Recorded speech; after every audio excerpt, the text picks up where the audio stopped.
Welcome and welcome back. It's another amazing day in paradise. My name is Momma Kai. That's Momma space Kai. I hope you will write my name as your preferred candidate for the next mayor of Raleigh in this 2024 election season.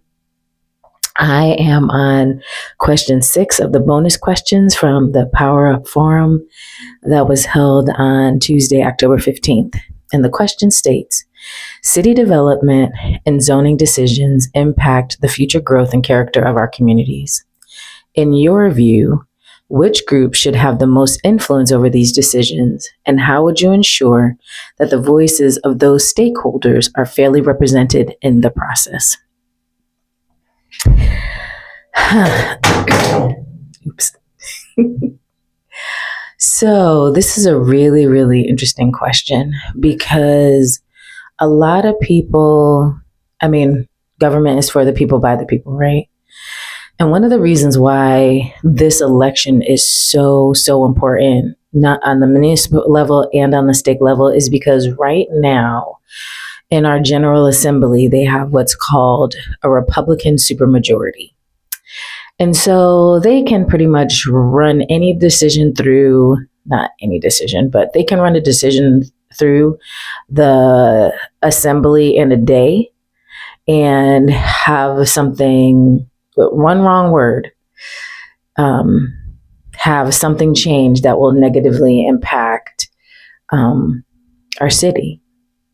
And so this is a really interesting question because the stakeholders should be the residents, but because of how government operates and because we don't always have the most honest and community-oriented individuals in office, they could care less about everyday people's lives who are impacted, especially if it comes down to the bottom dollar.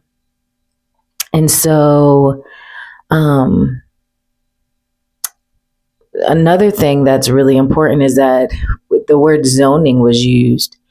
And sometimes it's not a zoning decision, it's just a text change. And if we don't know those nuances of language, if we don't understand those nuances of language, then we miss out. We sincerely miss out on understanding what's going on. The thing that I have to speak to is how important it is for community to just get involved where you fit in. I understand that everybody can't do everything, but if people are interested in what's going on as far as development, then they need to go on to the city website and sign up for the emails that have to do with planning, the planning department. And also for city council, so that they can get the emails about city council, that when things are changing, you can find out, that you can go online and look at the agenda and find out what's being done in your area, because they mail out things to people who live in 100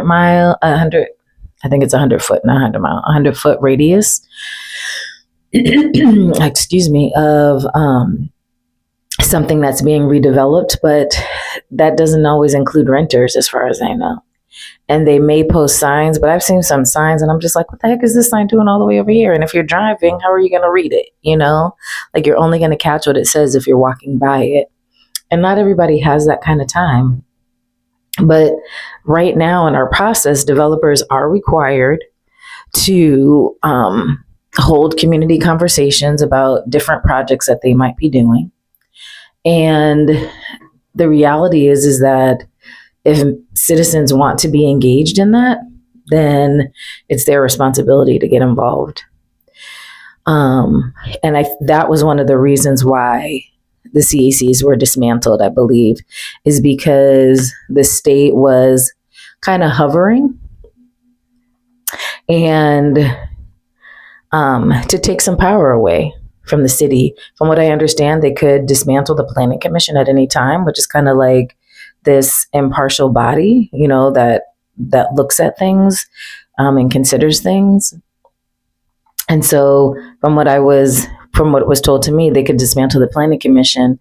And if they dismantle the planning commission, who's there to say, hey, this is what The community says, as representatives of the community, this is what we believe, this is how we feel about this decision. Then that could mean that some of the processes go away, where people don't have to, they just go before the city and the city council can make a decision. And there's no community input except for those 8 minutes of public comment that you may or may not get depending on who the mayor is. And so there's a lot of power in that one position that can be wielded really unrighteously. And I feel like I've seen it a lot with this current administration. And it's sincerely just unfortunate. And so all I can say is that in order to be able to wield your power, you have to be present. You have to get involved. That's how I got involved. That's how I managed to be in places. And I felt it was my responsibility in some ways because I'm out here panhandling. I'm asking for money. So if I'm asking for money, then I don't have a way to give back directly to that person, the vast majority of the people. But I can do something to make the city better. And so that meant getting involved. And so because I got involved, I have a lot of information. And now is my chance to dispense information and help bring people into government through that information and through taking responsibility and exploring your power and seeing where you fit in. And so I just want to say that I think that if you want to see change that is more equitable, then the first thing that needs to happen is we need to tap into more developers who are people of color, of other colors. There's predominantly one main demographic, that's developers. And I know that because I went to a development stakeholders meeting and I asked. I asked. And so but it's not just about different colors, it's about different mindsets, because not all the mindsets aren't all the same of all the developers in that meeting. I know that there was one gentleman, he just does small scale developments, but still that could be tearing down a single family home and building townhouses in its place. There's another gentleman that I met, a developer, he's a veteran, and all the people he works with are veterans. And so they just want to help the community. But still, with the demographic he's coming from, that may not be welcome in the way he wants to do it. But he's still available and he's still a good person, But if we want to see change that's more equitable in our community, and we want to have a voice in that conversation, then we got to get behind developers that are doing the things that we want to do, that we want to see done, and the way that we want to see it done. That's really who has the power. Developers have most of the power in the city, in the state, because of how the state laws are. But if you don't understand that, then it's important to get out to the meetings, to get to city council meetings, to hear what's being done, to hear what's going on, so that you can get involved. You can always put in your input. I know when I was there, the Pendo, the people who own the Pendo, they want to redevelop the space behind the Pendo. And they were asking for, to go up 40 feet, 40 stories. And right across the street from where they're developing is, I don't know if it's condos or townhouses, but it's a building that has homes in it, and it's called the Dawson. And I attended that meeting. I don't really know why, but I felt compelled to go. I was going to a lot of different planning meetings at that time. And I heard the residents talk about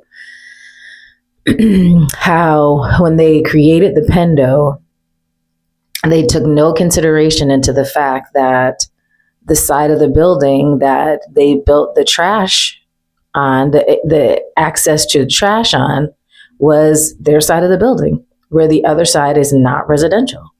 And so now they have to look at trash every single day, or however many days the door is open, to see these trash containers, or when they come out. That's all they have. And also the traffic that's going in and out.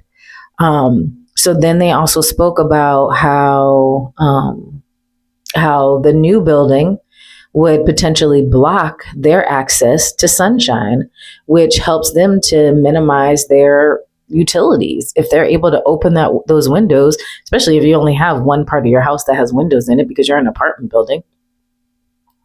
They talked about if them building a building that was 30, 40 stories high, then that was going to impede on their ability to have sunshine coming through their windows and being able to light up their homes in a way where they don't have to use electricity. And so, like, we have to get involved. Like, I don't know what's happening with that project. I don't know if it's been moving forward. I haven't stayed up to date on it. I don't know if those people the owners of the Pendo took that into consideration. But that's where to get your voice heard. And then you can go to city council during those meetings, even though they're inconvenient, because most of them are during the day when they're having these hearings on the properties, and get your voice heard, hopefully with whoever's coming in as mayor, which I'm supposing is going to be me. They will listen to you, because I know I would listen to you. I would want to know what your concerns are. And so with that, I would just say there's no way for me to guarantee that you'll get a voice at the table where you want it to be heard. But I can tell you that there's enough opportunities for you to get involved if you want to get involved, and that there's enough that the city is doing right now to invite people to get involved. But there also has to be a proactive approach to government. You can't just expect all the energy to go in one direction, and then you get upset when you find out later on that something happened in your own neighborhood and you weren't paying attention, because there is a lot. There's a lot that's going on. Also, like, with all that's changing, this is the most important time to go next door to that neighbor who just moved in from and has got license plate from Indiana or Wyoming or California or Nevada or whatever, and just say, hey, welcome to the neighborhood. I live over here. I'm a longtime resident. Welcome to the neighborhood. When you see people, that for sale house sign going up at the house next door, if you didn't know the neighbors before, maybe you did know the neighbors, maybe you know the landlord, like, get involved. This is where community is so important. Just get out there and knock on a door, bring over some goodies, introduce yourself. This is what stops what's going on, but it also helps to be proactive in seeing the kind of development that you want. That was the advice that I was given, that if we really want to create generational wealth, we need to talk to our neighbors about doing something different and not holding back on the changes we see coming. The money is out there. It can be accomplished. And this is where sentiment overrides generational wealth. I'll just throw this in there real quick, but it'll come up somewhere else. The conversation I had was about how the wealth is in the land, not in the house. And so when people come in and developers come in and they tear down that one house, is because it doesn't have any sentimental value to them. It had sentimental value to the person who lived there before them. And so what happens is the memories in that house will never go away.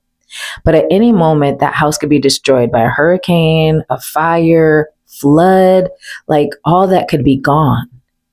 But the memories will always remain as long as the people keep them alive, right? So if our community, and I'm speaking specifically of the African American community, or people who are older people who are on a fixed income, if we want to create generational wealth, the generational wealth is in the land. And the way to build generational wealth is to renovate your current home. If you can build density on your home by adding an ADU or adding another story to your home. There's a home right in downtown where they didn't knock down the foundation. They actually just built on it. And I don't know if they're adding more apartments to it, or if that's just going to be a large home. But when you can add density to your property and then rent out those other units, that creates generational wealth. When you're collecting $7,000, $8,000, $9,000, $10,000 a month for the other properties that are on your property that started out as a single family home, we can play the game. And the thing is, the money is available. A lot of people just don't realize it.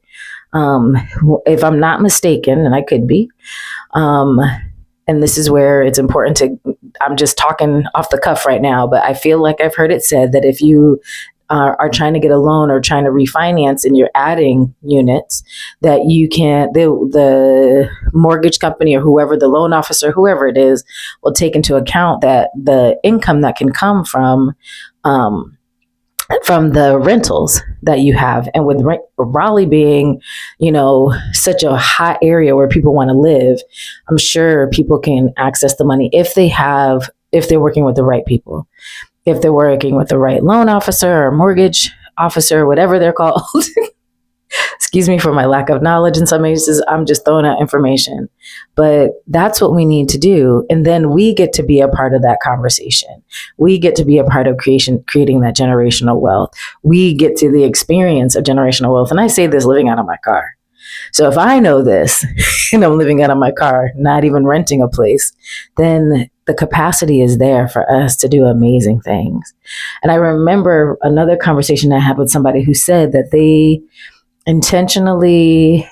have a duplex, if I'm not mistaken, and they intentionally rent out one of the units at a price that can pay the mortgage or the majority of the mortgage for that property, so that they can offer the other one to somebody who needs, excuse me, a more affordable living situation at 30% AMI or less. And so I just want to speak to that. Like, the possibilities are endless as to what we can do and being a part of the conversation. But if we want to be a part of the conversation, we need to sometimes start the conversation, sometimes jump in the conversation, sometimes find out when the conversation is and be there and show up for the conversation. We can't just expect people to say, come, join me, come join me. Because I know that I've seen so many experiences, the Engage Raleigh Expo, I've seen the Affordable Housing Summit, where the city says, come, join the conversation. People they sign up for the conversation and never show up. And I see the money that is wasted when all these badges have been pre-printed. So people have this amazing experience, that all this food is ordered. So people have this incredible experience, and it goes to waste. It absolutely goes to waste. So if you want to be there, then just show up. If you want to be a part of the conversation, if you consider yourself a stakeholder, because I do, I'm showing up. I'm not waiting for somebody to invite me. I'm just stepping up to the table. And that's why I'm running for mayor. And I hope you will write my name as your preferred candidate, because I'm willing to break it down for you and give you the information you need. This is a video that's a lot longer than I anticipated, but like I said, I hope you speeded it up and put on some captions. Thank you so much.